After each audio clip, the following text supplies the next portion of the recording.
Hello, I'm Brigantia Blackbird of the Blackbird Grimoire. Welcome to the daily forecast for Friday, March 29th, 2024. Good morning to you and happy Frigga's Day. Let's hail Freya the Beloved and hail Frigga the All-Mother. Our astrology today, we have our sun in Aries, cardinal fire, representing courage. The moon begins the day in third quarter Scorpio, fixed water, representing self-confidence. It goes void, of course, at 10:40 a.m. Central Time. Then it will enter Sagittarius, mutable fire, representing optimism, at 2:52 p.m. CT. So we will have quite the shift of energy today. Mercury is in Aries, cardinal fire, representing alertness. Venus is in Pisces, mutable water, representing compassion. Mars is in Pisces, mutable water, representing curiosity. Jupiter is in Taurus, fixed earth, representing practicality. Saturn is in Pisces, mutable water, representing curiosity.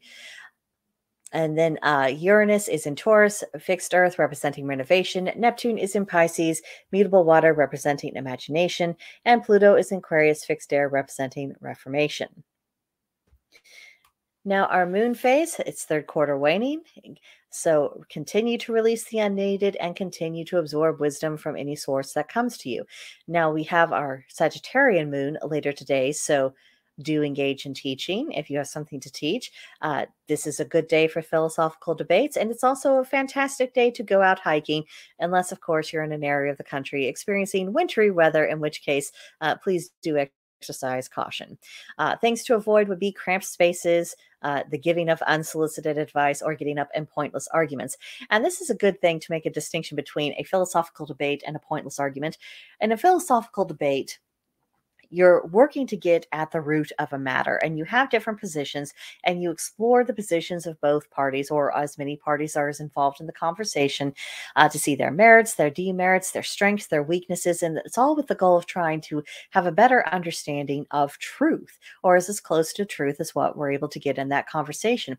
A pointless argument is just people going back and forth, essentially reiterating their additional points. No one's really listening to each other. There's not really an exchange to be had. It's just contrast and acrimony, and I don't know about you, but I'm pretty bored with that sort of thing. So that would be something to very much avoid today. Now, it is the day of Venus, and that means we have the day of love. And with Venus in Pisces, the mood of the day can become quite dreamy and romantic.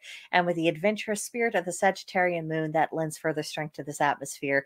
Be careful who you get lost with. But if you are married or you're in a committed relationship, this would be a good day to have that date night, to get all kinds of lovey-dovey and get caught up in the fairy tale of your romance. Next, we have our tarot card for the day, and we drew Temperance. That is a major arcana card, so think long-lasting and far-reaching effects. The number of this card is 14, which in numerology that reduces down to 5, and 5 is a number that indicates challenges. The keywords for this card are integration, a quest for balance, and beneficial modification. Now, this sounds all very happy and fuzzy, so you might wonder, how could that possibly be relating to challenges? Well, how easy is it to integrate perhaps beliefs, and trying to find where they meet and try to eliminate contradictions? How easy is it actually to be in a balanced condition? How easy is it to make changes that are helpful rather than changes that might be just another outgrowth of unhelpful life patterns that you've had? How is any of this actually an easy thing to do? I don't really think that it is. And as good as Temperance is as an ideal, I think it's worth acknowledging that it is not an easy thing to achieve. But just because it's not easy doesn't mean that it isn't worthwhile. And with the practice of temperance, or at least attempting to, that helps pull us away from all of the extreme, crazy, shouty voices that we are surrounded by in public media, and sometimes even in our own lives. It takes us out of that hysterical drama. It takes us out of the inability to look past, the strength of someone's emotion for whatever point they're trying to make, and be able to look at things in a more dispassionate way, in a more balanced way, trying to find truth. And that, goes back to what we were talking about with that Sagittarian moon being good for philosophical debate with an aim of trying to discover truth rather than pointless argumentation that's just about, I'm right and here's my points, and if I have more followers than you do, then that means I automatically win.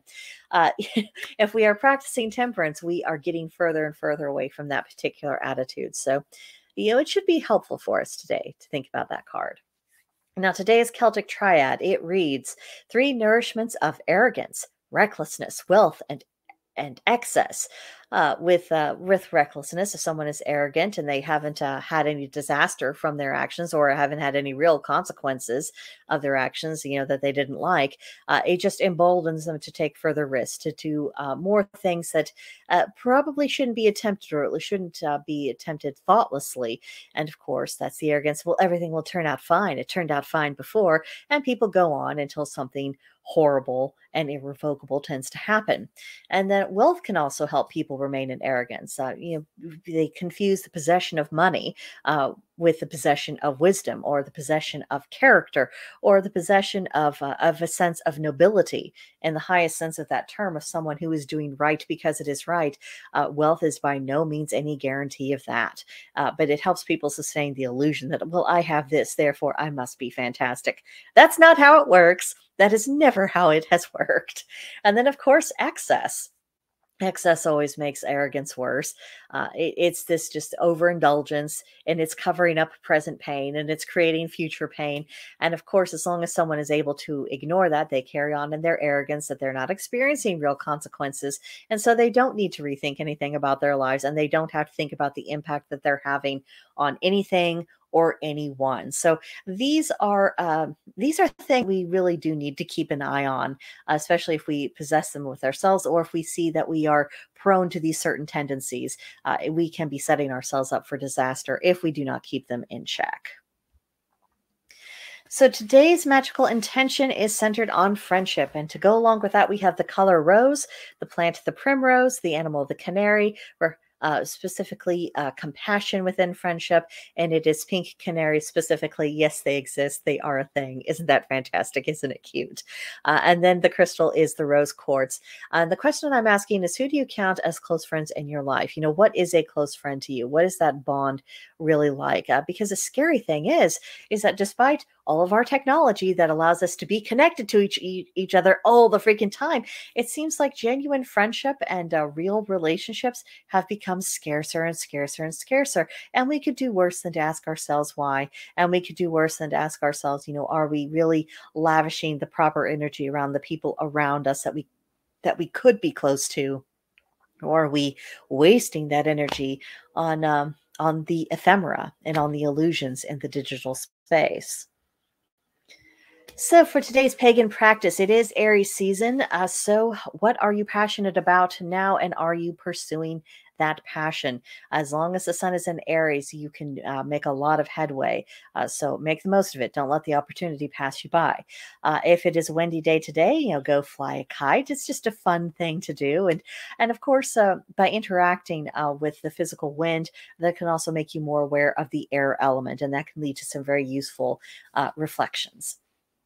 If your emotions are running wild, please ignore the typo on my slide. That was unfortunate. But if your emotions are a bit out of control today, meditate on settling them.